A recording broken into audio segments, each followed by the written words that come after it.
네, 안녕하십니까. 새정치민주연합 비례대표 김연희입니다.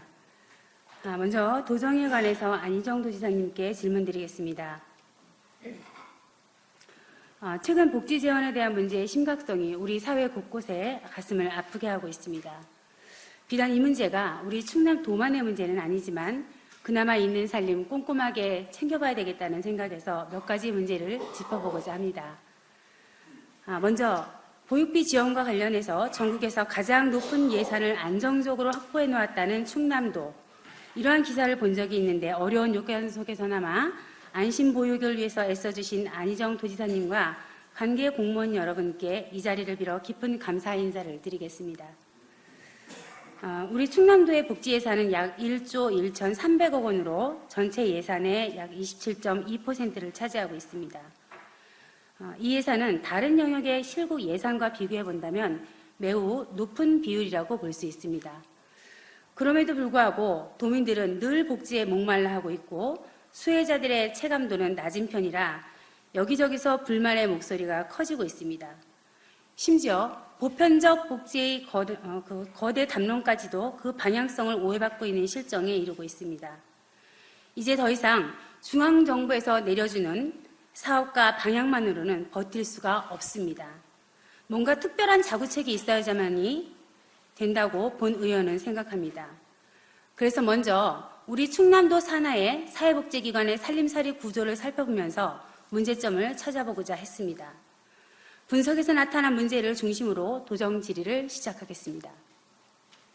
질의에 앞서 본 자료에 나타난 기관은 특정 기관만을 대상으로 한 것이 아니며 자료 요청 시에 본 의원에게 제공한 자료와 행정감사와 업무보고 시 제출한 자료를 바탕으로 분석한 자료임을 알려드리겠습니다. 첫째, 충남도의 사회복지 예산이 인건비와 운영비에 과다 편중되어 있다는 점입니다. 자료에 나타난 바와 같이 조사한 15개 기관의 총 예산은 106억 5천여만 원입니다. 이 중에서 57.1%인 60억 7천여만 원이 인건비로 사용되고 있고 16.9%인 18억 2천여만 원이 운영비로 26.0%인 27억 6천여만 원이 사업비로 사용되고 있습니다.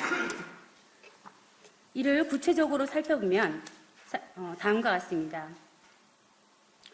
각각의 기별명을 나열하진 않겠지만 인건비에 있어서 가장 높은 비율을 차지하고 있는 곳은 남부장애인복지관입니다.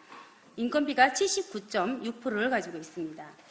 다음으로 충남 노인보호전문기관은 68.6%, 시각장애인복지관은 70.3%, 지역아동센터 충남지원단은 64.6%, 디딤길 장애인 자립생활센터 61.9%, 충남 남부노인보호전문기관은 60.9%, 충남 중증장애인 자립센터는 60.2%입니다. 이에 비해서 사업비가 20%가 채 못 되는 기관을 살펴보면 충남 남부노인보호전문기관은 10.0%입니다. 다음으로 충남 서부아동보호전문기관은 14.3%에 그치고 있으며 충남 남부아동보호전문기관은 17.4%, 이어서 남부장애인복지관 17.3%, 충남광역자활센터 18.7%, 충남 아동보호전문기관 21.8% 등입니다. 이를 종합해본다면 결국 26.0%인 27억 6천여만 원의 사업을 하기 위해 74%인 78억 8천여만 원의 경상비를 지출하고 있다는 결과가 됩니다. 이러한 분석의 인건비는 실제 나가는 인건비와는 약 10%에서 15% 정도 낮게 잡힌 부분이 있습니다. 왜냐하면 본 의원의 생각으로는 사업지 사업은 특성상 돌봄 역할이 크기 때문에 사업 내용에 해당하는 인건비는 사업비로 분류하는 것이 적절하다고 생각했기 때문입니다. 이러한 특수성을 고려하지 않고 순수 인건비만을 산출한다면 우리 충남도는 사회복지기관 예산의 약 67%에서 77%를 인건비로 사용한다는 결과가 나타납니다. 이런 결과에 대해서 사회복지 전문가에게 자문을 구해본 결과 본 예산 편성은 인건비 과다 편중이라는 결론이 나타났습니다. 전문가들은 사회복지기관의 인건비는 특수성을 고려한다면 약 50% 정도, 고려하지 않는다면 약 60% 정도가 가장 적절하다고 이야기를 하고 있습니다. 그렇다면 최소한의 인건비 산출 방식을 적용했음에도 불구하고 예산의 57.1%를 인건비로 지출하고 있는 충남도의 사회복지 예산 계획에 대해서는 면밀한 검토가 이루어져야 한다고 생각하는데 이에 대해서 지사님은 어떻게 생각하십니까? 둘째는 사회복지기관의 인건비 내역 중 법적으로는 아무런 문제가 없다고는 하지만 사회적으로 동의하기가 어려운 몇 가지 문제가 있어서 지적하고자 합니다. 충남도 산하기관은 모두 사회법인 단체인 것으로 알고 있습니다. 법인은 단체 구성 시에 정관의 임원 중 친인척 관계자의 등록을 최소화하여 나타날 수 있는 문제를 미연에 방지하고자 하고 있습니다. 그런데 직원에 대한 규제는 없는 것이 일반적입니다. 이런 점 때문일까요? 상당수의 기관에서 친인척들을 직원으로 채용하고 있다는 것입니다. 어느 장애인복지관은 기관의 최상급자인 관장과 사무국장이 부부관계에 있는 곳도 있습니다. 이들의 1년 연봉은 약 1억 4천여만 원에 달하고 있습니다. 뿐만 아니라 같은 기관의 운전기사의 연봉은 한 분은 4,800만 원이고 다른 한 분은 3,700만 원입니다. 또한 그 기관에서 취사원의 연봉은 2,800만 원을 웃돌고 있습니다.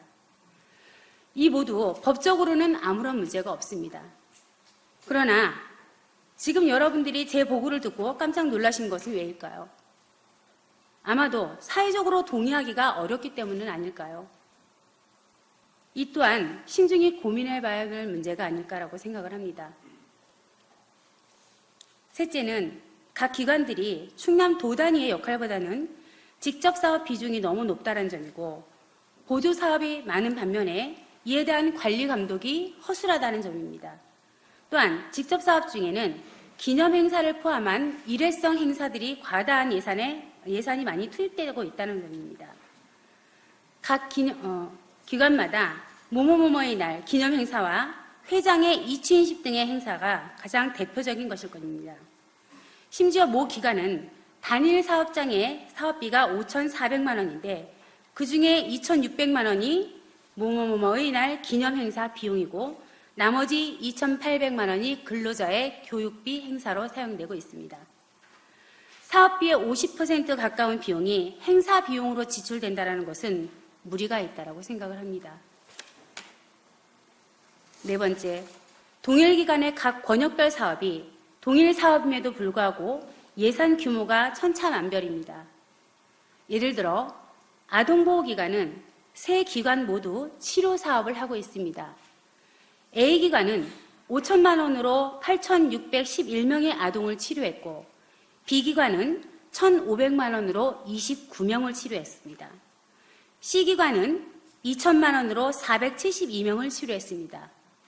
물론 내용은 심리검사와 심리상담, 병원 이용 등 동일한 방법을 사용한 것으로 되어 있습니다. 이렇게 같은 대상 아이들을 상담 치료했는데 어떻게 이렇게 다른 결과가 나오는지 이해할 수가 없습니다.